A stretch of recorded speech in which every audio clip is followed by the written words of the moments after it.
욥기 38장 39절부터 39장 4절까지의 말씀 함께 교독해서 읽도록 하겠습니다. 내가 사자를 위하여 먹이를 사냥하겠느냐? 젊은 사자의 식욕을 채우겠느냐? 그것들이 굴에 엎드리며 숲에 앉아 숨어 기다리느니라. 까마귀 새끼가 하나님을 향하여 부르짖으며 먹을 것이 없어서 허우적거릴 때에 그것을 위하여 먹이를 마련하는 이가 누구냐? 산염소가 새끼치는 때를 내가 아느냐? 암사슴이 새끼 낳는 것을 내가 본 적이 있느냐? 그것이 몇 달 만에 만삭되는지 아느냐? 그 낳을 때를 아느냐? 그것들은 몸을 부풀리고 새끼를 낳으니 그 괴로움이 지나가고, 다 같이 읽겠습니다. 그 새끼는 강하여져서 빈들에서 크다가 나간 후에는 다시 돌아오지 아니하느니라. 아멘. 지금 오늘 말씀은 하나님께서 욥의 불만에 대해서, 욥이 물어본 질문들에 대해서 대답해 주시는 그런 내용입니다.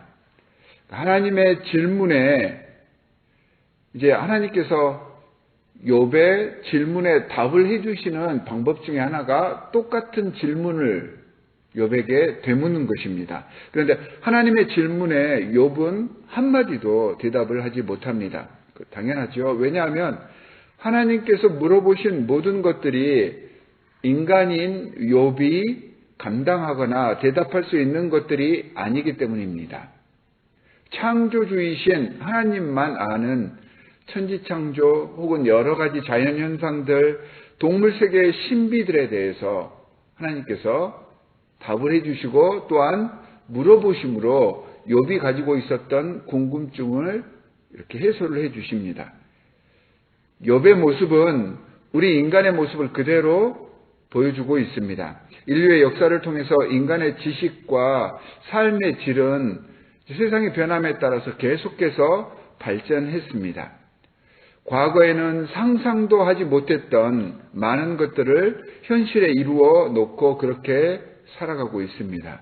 만물의 영장이라고 불리우는 인간들은 이런 업적들을, 자신들이 쌓아온 이런 모든 것들을 기초로 해서 스스로가 자꾸 교만해져 가고 있습니다. 자신들의 생각과 논리와 판단을 기초로 해서 옳고 그름을 자기들 나름대로 정해놓고 그 기준에 맞춰서 자기와 다른 모든 사람들을 평가하고 비판합니다. 하지만 욥에게 물으시는 하나님의 질문들을 통해서 많이 안다고 하면서 사실은 그 알고 있는 바가 아주 적고, 실은 우리 삶 속에서 일어나는 여러 가지 많은 사소한 것들조차 제대로 알지 못하는, 모르는 것 투성이인 것이 우리 인간임을 하나님께서는 질문을 통해서 깨닫게 해 주십니다. 욥은 하나님께서 자신의 고난을 모른 척 하신다고 그렇게 주장하고 자신의 의로움을 내세우며 하나님 앞에서 항변하고 있지만, 그 의로움이라는 것이 얼마나 불안정하고 하나님의 시선, 그 무한하신 존재의 시각으로 봤을 때 이게 얼마나 무가치한 것인가를 하나님께서는 깨닫게 해 주십니다. 자, 오늘 본문에 보니까 사자, 까마귀, 산염소 이런 짐승들이 소개가 되고 있는데, 이 38장과 39장에서는 하나님께서 총 12가지 동물을 우리에게 보여주십니다. 이 12가지 동물들 중에서 6가지, 그러니까 사자, 들나귀, 타조, 매, 독수리, 악어, 이 6가지 동물들이요, 욥과 친구들이 그 앞 논쟁에서 자신들의 주장을 주장하기 위해서 사용하고 예시했던 그러한 동물들입니다. 이 욥과 욥의 친구들이 언급했던 모든 동물들을 나열하고 거기에 6가지 종류를 더 더해서 하나님께서는 지금 말씀을 해 주십니다. 무슨 의미냐면 하나님께서는 욥과 그 친구들의 논쟁 하나하나도 빠뜨리지 않고 다 들으셨다는 것입니다. 이렇게 사소한 인간들의 논쟁까지도 하나님께서는 집중하고 계시는데, 욥, 네가 주장하듯이 하나님인 내가 너의 고난을 모르겠느냐, 이렇게 되물으신 것입니다. 하나님은 우리 인생의 마음의 생각과 뜻을 감찰하시는 분이며 단 한순간도 심지어 우리가 죄를 짓는 그 순간까지도 소홀히 대함이 없는 분이심을 이 질문을 통해서 욥에게 깨닫게 하신 것입니다. 특별히 오늘 본문에 나오는 동물들은 욥이 자신의 입장을 항변하기 위해서 친구들에게 또는 하나님께 예로 들었던 그런 동물들입니다. 욥기 4장에서 욥은 사자가 죽는 것은 하나님의 입 기운으로 멸망한 것이기 때문이다 라고 말하면서 재앙이 하나님께로부터 온 것임을 강조합니다. 하지만 하나님은 젊은 사자를 위해서 이 사자를 그냥 죽이시는 분만이 아니라 이 젊은 사자들을 위해서 식량을 사냥하게 하고 그 식욕을 만족하게 해서 이 땅을 살아갈 수 있는 힘을 제공하는 분임을 오늘 본문 39절과 40절 말씀에서 증거를 하십니다. 41절에서 심지어 까마귀 새끼의 배고파 부르짖는 소리마저도 들으시며 어미를 준비를 해 주셔서 어미를 통하여서 먹이를 제공하시는 분이 하나님이심을 깨달으라 라고 말씀을 하십니다. 사람들이 보지 못하는 모든 상황까지 주님은 설계하시고 지휘하시는 분이신데 너희 인간이 무엇이기에 잘 알지 못하는 자연의 생태계를 들먹이면서 너희의 원망과 불만을 정당화하려 하느냐라는 말씀입니다. 또한 욥은 자신을 변론하며 허망한 사람들의 표본으로 들나귀를 6장과 11장과 24장에서 이렇게 표현을 하고 예시로 두고 있습니다. 그러면서 욥은 이 들나귀의 모습을 바라보면서 이 들나귀는 어리석다라고 규정을 해버립니다. 하지만 욥기 39장 5절부터 8절에 보면 이 들나귀가 투장을 다니면서 척박한 땅 중에서 푸르른 곳을 찾아 다른 동물들을 인도하는 역할을 한다라고 하나님께서는 알려주십니다. 그러니까 우리 보기에는 어리석고 둔해 보이는 그 모든 사물이라 할지라도 이 사물 뒤에 숨겨져 있는 또 다른 면이 있고 이 또 다른 우리가 보지 못하는 것까지 하나님께서는 다 보시고 감찰하시고 계획하시면서 이 모든 땅을 움직이신다. 이걸 알려주고 있습니다. 들나귀의 삶이 사람의 것과 다르기 때문에 사람들은 자신과 비교해서 어리석다 이렇게만 생각하지만 다르다는 이유로 다른 동물들을 그리고 다른 사람들을 내가 접하지 못하는 다른 환경들을 판단하고 선입견을 가져서는 안 된다라고 하나님께서는 말씀을 해주십니다. 오늘 1절부터 4절에 나오는 산염소의 예를 보이시면서 하나님은 하찮게 보는 동물일지라도 각각 나름의 지혜를 주시고 사랑으로 창조하셨기 때문에 이들 모두 하나님의 뜻을 쫓아 살아가는 존재들이고 이들에 대해서 하나님께서는 그게 작은 벌레일지라도 단 한 번도 소홀히 대하신 적이 없음을 말씀하십니다. 너희 인간들이 하찮게 여기는 다른 피조물조차도 하나님께서는 보호하시고 먹이시고 입히시는데 욥 너는 왜 알지도 못하면서 네가 보는 것만을 가지고 불평과 원망을 하고 있느냐라고 하나님께서는 책망하셨습니다. 하나님께서는 38장 4절 말씀에서 욥에게 내가 땅에 기초를 놓았을 때 네가 어디 있었느냐? 네가 깨달아 알았거든 말할지니라 라고 물으십니다. 이 말을 풀이해 보면 오늘 말씀 속에서 피조물에 나타난 당신의 사랑과 관심을 같이 이야기를 해주시면서 네가 보았느냐? 네가 도대체 무엇을 알고 있느냐? 네가 할 수 있는 것이 대체 무엇이냐? 라고 반문하시면서 욥의 어리석음을 깨우치십니다.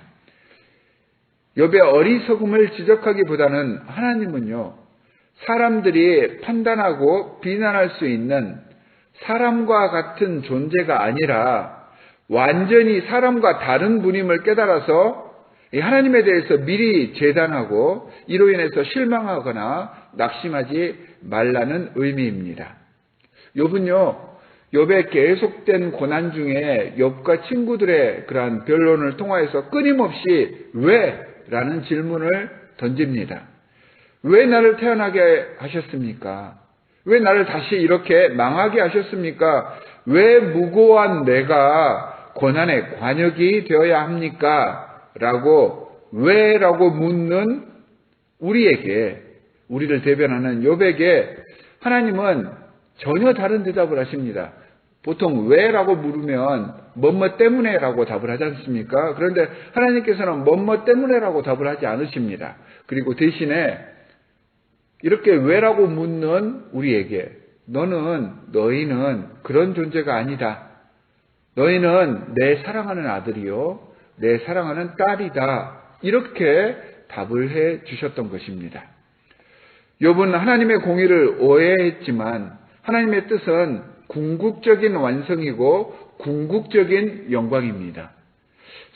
사람뿐만 아니라 하나님께서 열거하신 모든 동물들, 모든 피조물들, 이 모든 하나님이 만드신 이 세상에 존재하는 것들이 서로 해를 끼치지 않고 하나님의 창조와 섭리를 함께 누리며 하나님의 나라를 이룩해 나가기를 하나님께서는 바라고 계십니다.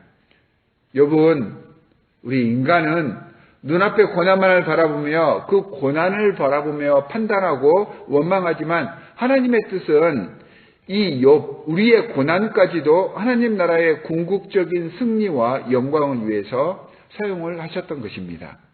이 소망이 우리를 고난 중에도 승리하게 하고 또한 영광 중에 나아갈 수 있게 합니다. 전능하시고 무한하신 주님의 능력과 그 섭리를 그래서 의심하지 맙시다. 우리의 작은 고난과 아픔으로 인해서 하나님을 원망하거나 불평하지 맙시다. 매 순간 주님께 의지함으로써 힘들고 어려운 순간 삶의 원동력을 제공받는 오늘 하루가 되시기를 주 예수 그리스도의 이름으로 간절히 축원합니다.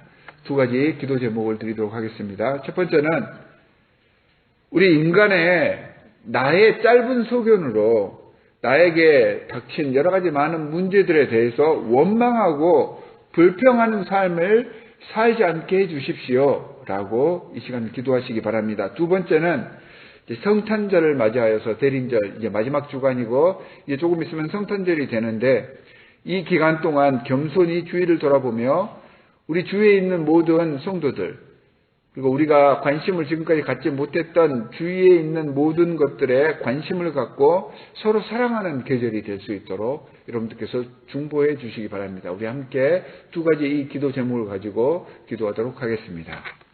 하나님 아버지 정말로 감사합니다. 우리 인간은 유한하기에 우리의 짧은 소견으로 우리에게 되어지는 많은 일들 속에서 자꾸 원망하고 불평하면서 하나님께로부터 멀어지려고 합니다. 하나님 용서하여 주시옵소서. 성령으로 우리와 함께하여 주시옵시사.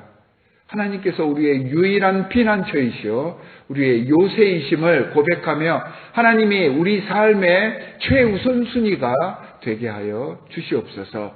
주님만을 의지합니다. 우리와 함께하여 주시옵시고 우리의 고난 가운데, 우리의 아픔 가운데, 우리의 죄 가운데에서도 우리와 동행하시는 하나님을 발견하게 하여 주시옵소서. 하나님께서 우리를 사랑하여 주시사 하나님의 독생자 예수 그리스도를 이 땅에 보내심으로 우리의 죄를 감당케 해 주신 성탄절 이 계절입니다.